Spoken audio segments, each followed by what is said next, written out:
សួស្តីបងប្អូនប្រិយមិត្តអ្នកស្ដាប់ជាទីមេត្រីសូមស្វាគមន៍ជាថ្មីមកកាន់កម្មវិធី podcast រឿងរ៉ាវប្រវត្តិសាស្ត្រខ្មែរដែលតែងតែនាំយកនូវចំណេះដឹងថ្មីៗនិងរឿងរ៉ាវប្លែកៗអំពីបេតិកភណ្ឌវប្បធម៌ដ៏សម្បូរបែបរបស់ប្រទេសជាតិយើង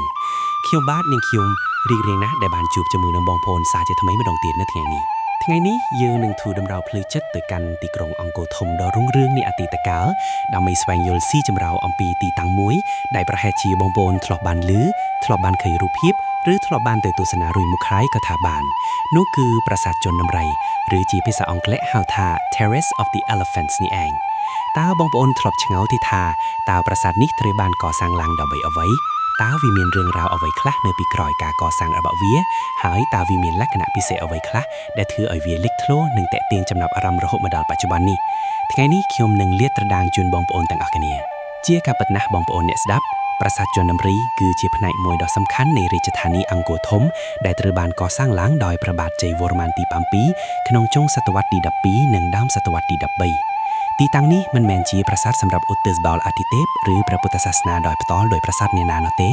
ប៉ុន្តែវាគឺជាវេទិកាឬជាទីទួលដ៏ធំទូលាយមួយដែលមានបម្រើបម្រាស់យ៉ាងសំខាន់សម្រាប់ព្រះមហាក្សត្រនិងរាជវង្សានុវង្សព្រមទាំងមន្ត្រីជាន់ខ្ពស់ផងដែរចុះតើវាស្ថិតនៅត្រង់ណាវិញក្នុងបរិវេណអង្គរធំបងប្អូនអាចស្រមៃបានថាប្រាសាទជនដំរីនេះស្ថិតនៅទិសខាងកើតនៃប្រាសាទភីមានអាកាសនិងបែរមុខទៅរកទីលានជ័យវរ្ម័នដែលជាទីលានដ៏ធំមួយសម្រាប់ប្រារព្ធពិធីបុណ្យនានានិងជាកន្លែងសម្រាប់ព្យុះយាត្រារបស់កងទ័ពក៏ដូចជាការសម្ដែងសិល្បៈផ្សេងៗផងដែរវាជាទីតាំងយុទ្ធសាស្ត្រមួយដែលអនុញ្ញាតឲ្យព្រះមហាក្សត្រគង់នៅទីនោះហើយទតមើលការដង្ហែក្បួនពិធីបុណ្យក៏ដូចជាការទទួលបដិសណ្ឋារកិច្ចគណៈប្រតិបត្តិបរទេសយ៉ាងឱឡារិកអាចនិយាយបានថាវាគឺជារោងទស្សនាឬវេទិកាទស្សនាដ៏អស្ចារ្យបំផុតក្នុងសម័យនោះចុះតើវាស្ថិតនៅត្រង់ណាវិញក្នុងបរិវេណអង្គរធំបងប្អូនអាចស្រមៃបានថ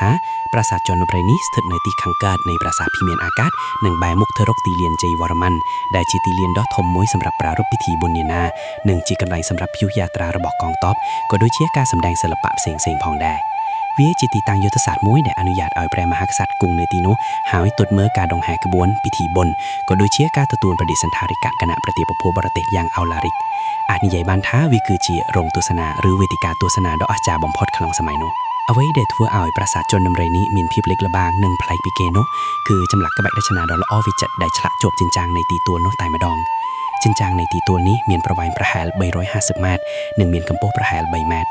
នៅលើជញ្ជាំងនោះគេបានឆ្លាក់រូបដំរីជាច្រើនក្បាលដែលមានទំហំប៉ុនដំរីពិតៗឬចិត្តប៉ុនដំរីពិតៗដែលមានឆ្លាក់ក្បាច់យ៉ាងរស់រវើកមើលទៅហាក់បីដូចជាហ្វូងដំរីទាំងនោះកំពុងតែដើរបង្ហាញកម្លាំងនិងភាពអស្ចារ្យរបស់ខ្លួនចម្លាក់ដំរីទាំងនោះមានទាំងរូបដំរីឈរដំរីកំពុងតែដើរដំរីមានពងន់អ្នកបញ្ជាដំរីនៅពីខ្នងរបស់វានិងដំរីដែលមានប្រមូលលោកចាប់ផ្កាឈូកឬកាន់វត្ថុអ្វីមួយទៀតផង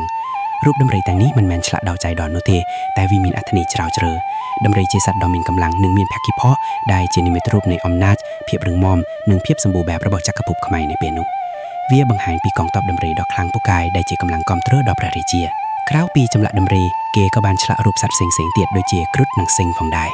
រូបគ្រុឌដែលជាសត្វពាក់កណ្ដាលមនុស្សពាក់កណ្ដាលបក្សីជានិមិត្តរូបនៃកម្លាំងការពារពស់និងសាសនាព្រហ្មញ្ញសាសនាចំណែកឯរូបសិង្ហវិញជានិមិត្តរូបនៃភាពក្លាហាននិងអំណាចរបស់ព្រះមហាក្សត្រសត្វទាំងនេះត្រូវបានឆ្លាក់យ៉ាងល្អល្អន់ដែលមានក្បាច់រចនាស្គប់ស្មាញនិងមានសិល្បៈខ្ពស់ដែលបង្ហាញពីទេពកោសល្យដ៏អស្ចារ្យរបស់ជាងចម្លាក់ខ្មែរបុរាណ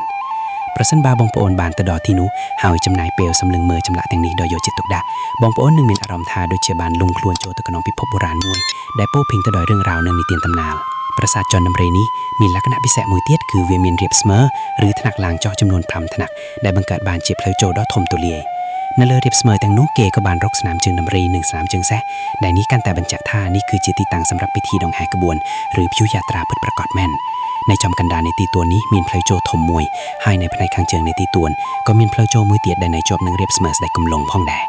ការរៀបចំនេះបង្ហាញពីលំដាប់លំដោយនិងសារៈសំខាន់នៃទីតាំងនេះក្នុងពិធីបុណ្យនានាក្រឡេកមកមើលប្រវត្តិសាស្ត្រវិញម្ដងប្រាសាទជនដំរីនេះត្រូវបានកសាងឡើងនៅចុងរជ្ជកាលរបស់ព្រះបាទជ័យវរ្ម័នទី7ដែលជាព្រះមហាក្សត្រដ៏ល្បីល្បាញមួយអង្គក្នុងប្រវត្តិសាស្ត្រខ្មែរព្រះអង្គបានបង្រួបរមទឹកដីខ្មែរឡើងវិញបន្ទាប់ពីការឈ្លានពានរបស់ចម្ប៉ាហើយបានកសាងប្រាសាទជាច្រើនដើម្បីឧទ្ទិសដល់ព្រះពុទ្ធសាសនានិងព្រហ្មញ្ញសាសនា